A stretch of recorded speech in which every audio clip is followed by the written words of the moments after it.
Now I've come across some images on webcams. I do go to the Austrian webcam quite a lot, and I've come across a strange object.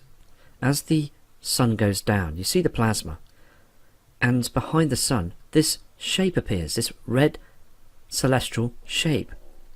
Now we've seen this object on many webcams. It can't be a lens flare, because a lens flare travels with the sun as it's showing on a cam or a camera. You can see this so obviously. Anyway, so let's show you this and these webcams.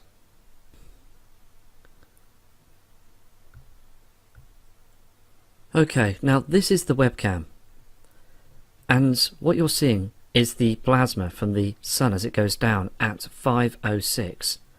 We're seeing that pink haze as well to the left side. But let me just move the cam. You'll see this as well. Here it is. Now, indeed, something is happening, because if it was a lens flare, we would see it if the sun was in the sky, not on sundown. There would be no lens flare. So, as it's going down, you can see this pink reflection cutting through, this pink colour reflecting on this machinery here as well. So let me just move onto this. Okay, what I've done is I've zoomed into the cam, so let me just try and get this to move back. Now again, this is the plasma of the sun when it's going down. You can see that colour again, can't you? But as I'm reversing the cam, okay, I'm reversing this, but you can start to see that red colour here. But as we carry on, here it is again. Something else, isn't it? Let me zoom in here.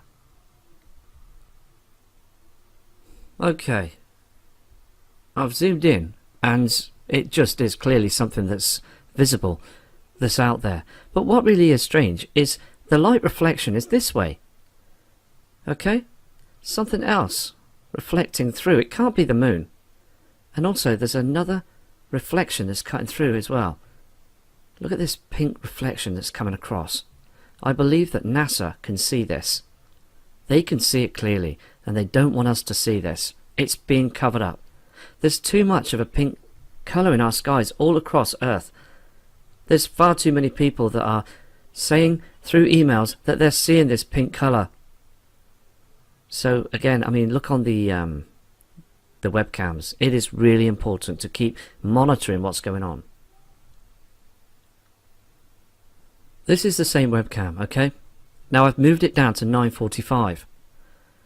Please keep an eye on this area here, because what we're going to see is cloud formations, but there is a red celestial shape behind those clouds. If I can try and get this. Okay, now you see the cloud system, but if you look closely you can see that there's something spherical here. You can see this shape. It is strange, isn't it? And also look at the timestamp, 10:49, and when we go through the cam it gets very, very dark in the skies. 11:54, and then it goes to the 12 o'clock mark. We're still seeing a pink reflection and very, very dark skies. So whatever that is, it does indeed look very strange, doesn't it? There it is. Let me zoom into this. What I've done is I've kept the timestamp 10:49 in Austria. So we're looking at the northeast skies, but something is showing itself, isn't it? Can you see how dark it is to the right and left side here and here? Dark skies above. Just another image on a webcam that just interested me to show that there's something that's going on, because how can this object, again, you're seeing this behind the cloud formations.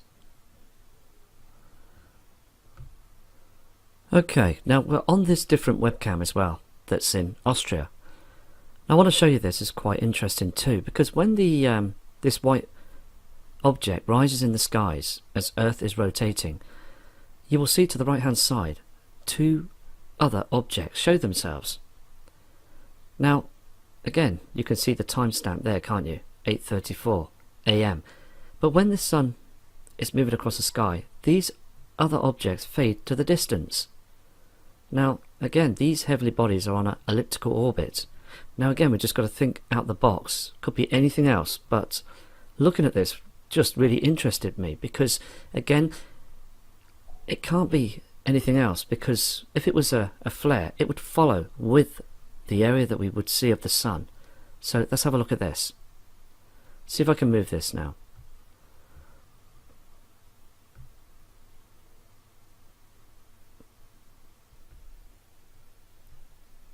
Okay, this is the shot. As you're seeing the reflector that's rising, to the right side it's very, very dark. Even on the snow, on the mountain, you can see a pink colour, can't you? Now, we are seeing that reflector, but to the right side we're seeing something else. It's pink as well. It's a reddish colour, and it's there, isn't it? Let me zoom into this. Here it is. Now, I've been to these webcams before and I've not noticed anything like that. There's no rain droplets on this webcam. It's just a clean, high definition webcam. And the skies are clear, showing again what you're seeing is something else. Now, when you look at this carefully, if it was a flare, you would see it in front to this left side. You would see this, again, this shine from the reflector. It's behind it. It's way out there. Something else. There's markings here and here as well. Let me carry on moving the cam because something else happens. Okay, now I've zoomed back out again. I'm trying to move this cam, but I'm having some difficulty with it. For some reason it's slowing down. When I tap it, it's not jumping across. I've tried this several times. Let's try and get this sorted. Okay, now it's jumped across. Where you're seeing now this reflector, there's something here and here. Now, are these the objects that we saw that were here and here just a few minutes ago? Because let me just try and jump this, because it's annoying when it doesn't work. It's taking its time. Ah, there you go. Can you see these?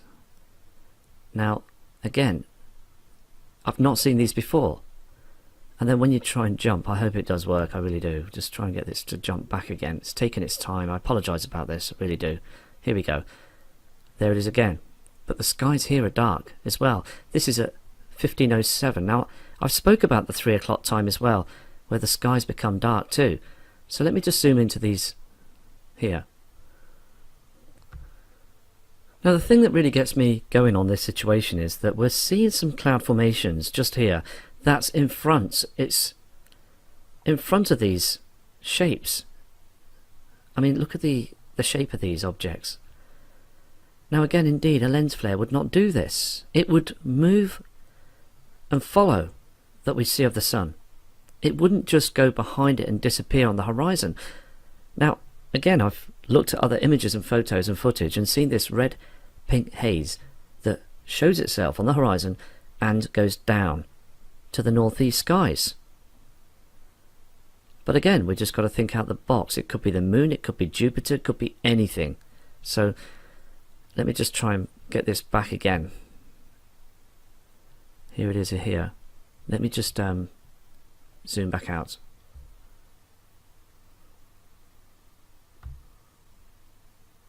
Okay, well, again, got to think out the box. So I'm now going to finish off this video, and I'm going to work on the next video to show all the images coming through, because the truth needs to come out, because we're not getting any answers off news media, are we?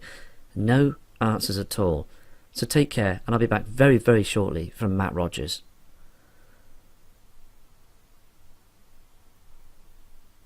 First thing I want to look at here, though, guys, check this. Just watch this. Look at this. This manifestation in Alaska is getting crazy out of control, guys. Look at this. Let me blow it in, and I'm going to suck right in on it. No photo manipulation. Doesn't it look like that opening sequence orb? Very interesting and compelling. But that's not the best Alaska footage I got while I was gone. Look at what happened in this sequence. Look at how detailed the orb is. You can see holes and pits on it. And I can only guess why it's so much clearer. But we can back this up a little bit and just kind of take a look at it. But this is getting to the point where it's like, look, if anybody wants to debate me on Planet X or Nibiru or Nemesis or any of that kind of stuff, they're going to have to explain what the heck this is to me. Because they're going to lose that debate unless they're ready for that. Because this is clearly showing something that's not supposed to be in our skies, guy.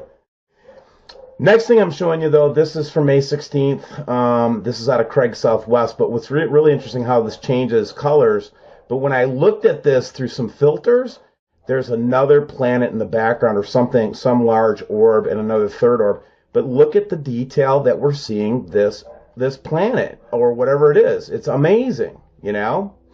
And so just incredible, okay? And what's really interesting, if I go back to these images of it, there's one of these images where it looks like it's like the orb that's down in South Davis Station.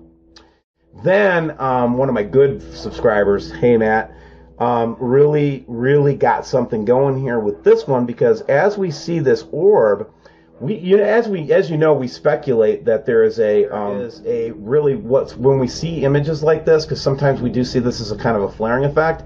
What we really might be seeing, as we've postulated many times, that this is actually reflecting off that layer that they're chemtrailing in our skies. This might be the real object down here, and this is a reflection off of that layer of the atmosphere. Very interesting stuff, you know. And then this one, check this out. What we're going to see here as this goes over is that orb appears, and I'm going to blow in on that. I got you guys over at spaceweathersolarham.net. And the nice thing about this site, you guys, is you can get all the information that we research, but each one of these things come with a little explanation for you too, so that's kind of helpful. But the graph the model I want to go to right now is the CME model. And as you can see, we got smucked with a pretty good burst CME-wise. That was almost a direct hit on the Earth. Can you see that hitting? And so we had some pressure. Definitely had some pressure today, and it was definitely one of those kind of boom moments. But whenever I look at this model, you guys, I'm always looking at these field lines, and I'm trying to wonder where Earth's field line is connecting out in space right now. Number one, but number two, we still have these intense, I want to call CME jets coming off the sun, or are being caused by something outside of the circle here, okay? And we've always contended that, but this particular CME today was a pretty, big one. You know what I mean? So let's take a quick look at the earthquake report. And I want to just go this really quick. And the reason I want to kind of look at this, I want to just kind of take a look at just 4.5 and above in the last 30 days, guys. And when I was looking at this is getting to the point where there has been a ton of activity around the ring of fire. And as we click out, we can see that it's just these are larger earthquakes, you know? So again, am I trying to promote fear porn? No. What am I trying to do? I don't want us to be stupid, man.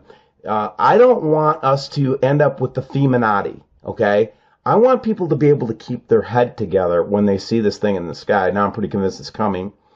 And now what we're doing is we're building a professional organization to handle what is going to be, literally hundreds and thousands of people that we're going to try to help. If we're going to do anything, we can make people aware. That's great. But I feel like if I'm not doing my best to try to build an organization that can help people and not be BS and not be running out of money every 5 minutes, and again, it's very difficult to keep this thing afloat. But because of you, we do, and I love you for it. I love you, my friends. I really, really do. So the second thing I want to say is this is an anti-fear channel. We want to promote awareness. We want to promote understanding, and we want to promote, most of all, the spiritual understanding that God is love. And what that means, you guys, is anything that's not love is something you probably should not be paying attention to. So let's keep with that in mind. Look for WSO Live. We're going to be interviewing Gerald Clark. We have much more content with Bad Baby. We had a guest on this week that just went up on WSO Live, a Dr. Eugene, who actually has found that cannabis paste, not the kind you get high on, is a food product that is very, very important, and we might have discovered why they made it illegal. It's not just the recreational properties or the pain-killing properties. It's actually that this stuff is like they call it endocannabinoid system. So check that out on WSO Live. I hope you guys have a wonderful, wonderful day. I'm glad to be back. I can't wait to see you guys more tomorrow. Bye-bye.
What's up, folks? Pies and Cakes, trying to give you the best shot I possibly can. That's a fucking monster. Alright, that's a monster. And it sucks because I got pulled off the shot. I was up there in the background earlier. This is a monster today, folks. This is a monster, man. Alright? Let's just bring that down. That is a far-fanugan monster of red. Okay? Like I said, I was up there trying to get a shot. I didn't think I was getting all that much. So, my boss called me right in the middle. Oh, I need you to come down to work. And I'm like, yeah. So, Pies and Cakes trying to bring you some crazy red sky. And you know what's in that red sky, folks, right? Yeah, you damn right we know what's in that red sky, Nibiru. Let me tell you, I've been watching the sky for almost 50 years, okay? And not only that, I'm out here twice a day for the most part for the last 3 months. 3 months. 3 months at an hour and a half, 2 hours a day, a little bit more. Yeah, I put some time in standing outside in the cold, all right? But I wanted to bring you something that was just so absolutely crazy. And like I said, if I was up there, I'd get even better shot than this. But I'm grateful for anything, because Pies and Cakes is getting a little stressed out. You know what I mean? This stuff takes a toll on you when you're out here all the time. It really does, because you start making plans around your stuff to get your shot. You really do. So I just want to bring you that cauldron of red. A cauldron of red, folks. You know what I'm saying? That's ballistically red. And I love you, and Jesus loves you. And I need to go home and smoke a fatty before I get any more stressed out than I already am. So thanks for watching my Nibiru sunset, straight outside of Boston, live shot, bringing it to you, putting it on the table. Holla! Mr. Mackey, that's some dope-ass shit right there, okay, pass me that joint, Bob. You know I will, Mr. Mackey. Okay then, pass it. Alright, folks, I just want to bring you that freaking ballistic. And like I said, you can see the black clouds and then smash in the face red. So thanks for joining me. Peace out. Nibiru sunset. What is today? Tuesday? Damn skippy it is, folks. Thanks for joining. Oh my God.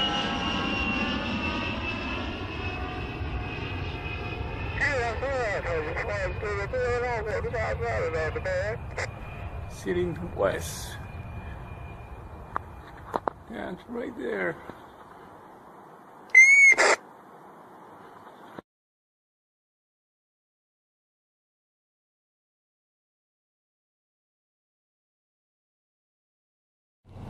Hi, this is Abhigyan. I'm going to show you 5 visible planets. Now that is February 2016 in the sky, and if you look on the eastern sky where you have most light coming, that means that's where we're gonna have a sunrise in probably 35 to 40 minutes.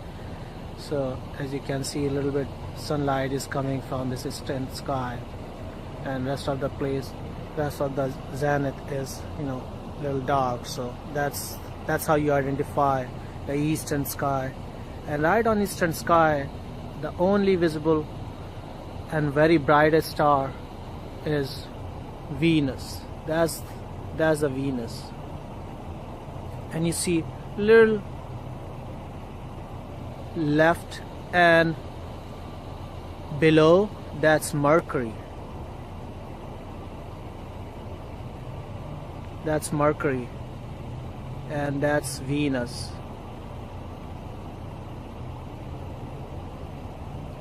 And if you see little right, you can spot 2 stars together.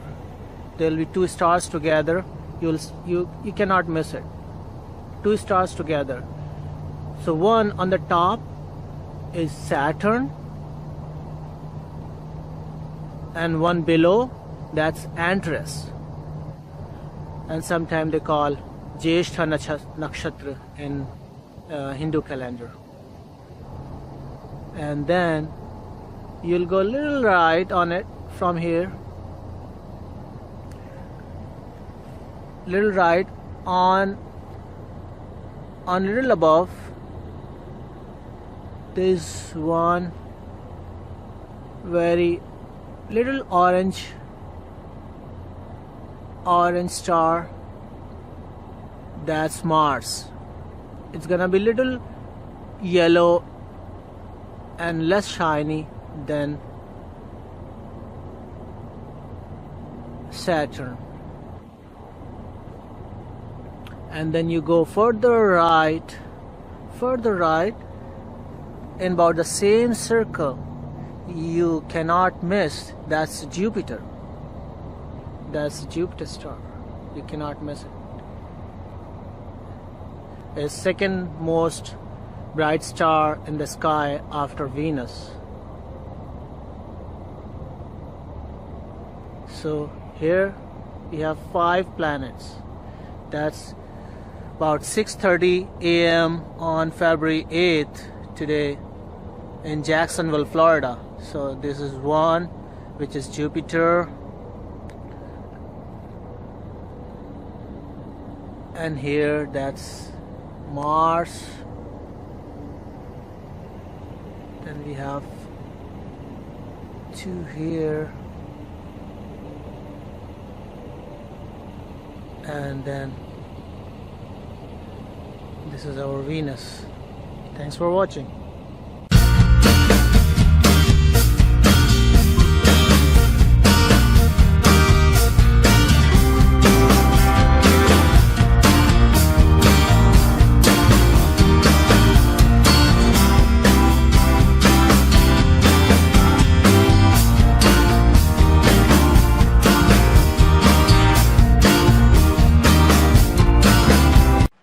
If you're willing to get up early between January 20th and February 20th, you do get up early all the time, Joe, for work. But for those of us who don't, you're in for a special treat if you do. It's called a planetary spectacle of all 5 of the so-called bright planets. They will be visible to the human eye. That includes Mercury, Venus, Mars, Jupiter, and Saturn. You'll also be able to see the stars Spacecraft and Antares. So joining us now to talk about the Parade of Planets is Dr. Derek Pitts, Planetarium Director for the Franklin Institute of Technology. Thank you so much for joining us. So when is this happening? When will we be able to see all 5 of these planets simultaneously? You'll be able to watch these 5 planets in the morning in the pre-dawn sky around 6:15 to about 6:40 or so. For the next month, you'll have this great opportunity in which you can go outside on a day when the sky is clear and catch view of these planets. No binoculars necessary. Look over to the eastern sky and around to the south, and through that sort of panoramic view, you'll be able to catch all 5 of these planets. And so the question, I think, for a lot of people who don't know a whole lot about astronomy is that you go up to the roof of your house or your apartment here in New York City and you look up in the sky and you see tons of stars. What are the biggest, I mean, clearly the brightness will be some signifier, but I think a lot of people sometimes go up there and they look around and they go, I can't tell what's what. Well, Vlad, I have a special trick for that. It's really, really simple. And it goes like this. Stars twinkle, but planets don't. So if you're looking toward that portion of the sky, eastern, southeastern, around to the south, you will be able to tell the difference between the stars and the planets because the planets don't twinkle. Also, the brightest objects you'll see in the morning sky will be the planets, especially Venus. Venus is the one that's really bright, clear white, down lower to the horizon, a little bit further over toward the east. And that one will stand out brilliantly. You can't miss it. So that'll be your first clue as to what the planets look like, bright but no twinkle. So how often does something like this happen? Well, it actually happens every decade or so. The last time this occurred was in 2005. There will be some continued planet gathering going forward over the next several years. So you'll be able to see something similar to this again next year, but the planets won't be up as high in the sky, so it'll be more difficult to see some of the other ones. This time around, we have Venus down low on the eastern side. A little bit higher, we have the planet Saturn. A little bit higher up in the sky around toward the south, we have the planet Mars. And then right up at the top in the south, we have the planet Jupiter. And all four of these are really easy to see. Now, Mercury is the fifth planet that's coming onto the scene later this month and early next month. And you know, you can add one other thing to this that will help make all the viewing spectacular. And that is right at the last week of this month, early next month, we'll have the last phases and a thin crescent moon sliding past each of the planets as the moon makes its way around to its beginning of its phasing again. Derek, will we be able to see, if we're looking up at Saturn, will we be able to see the rings even faintly, or will that be just too much of a stretch? Yeah, that's a great question, Vlad, because that's really the hallmark of that planet are the rings, and of course of Jupiter, its main bright moons are the hallmark for that planet. Now, these planets are all visible naked eye. You can see it without any problem at all. You don't need binoculars. But if you add binoculars, you'll be able to pick up the four large moons of Jupiter without any difficulty. They'll look like little tiny stars arranged in a line around the planet. But if you have a small telescope, and you remember that gift you got for the holiday season, Vlad? Somebody gave you a telescope and you haven't taken it out to use it yet? It's off in a closet someplace. Well, you probably used it. I probably, yeah. You're going to get that out, and you're going to use that to take a look at Saturn, because you will be able to see the rings of Saturn with very, very low power in any kind of telescope. It doesn't have to be a big telescope. A small telescope will work out just fine. And even if you have something like a bird spotting scope hanging around that you use for birding, that will work to show you the rings of Saturn as well. But Dr. Pitts, you're saying for somebody like me, who tends to miss all this stuff and never knows what to look at. I always thought you had your head in the clouds, Jill. It's quite true. So someone like me will be able to enjoy this as well. Well, I'm going to make it even easier for you, Jill. Here's what we're going to do. Is if you start at 6:15, the sky is still dark enough that the planets are there among the stars. But as we get closer to sunrise, say around 6:30 or 6:40 in the morning, what's happening is that the stars have now all faded away because the skies become too bright. But the planets will still be there. So if you wait just a little bit later, between 6:30 and 6:45, what will happen is the stars will fade and the planets will stand out on their own. And then that way, just for you, Jill, you'll be able to identify them in that line from Venus all the way up to Jupiter. All right, well, I'll be watching. Yeah, Great. It's going to be cool. We're going to be up there, definitely. Okay, good. Thank you so much, Derek. Sure. As usual, we appreciate the discussion. Thank you. All right.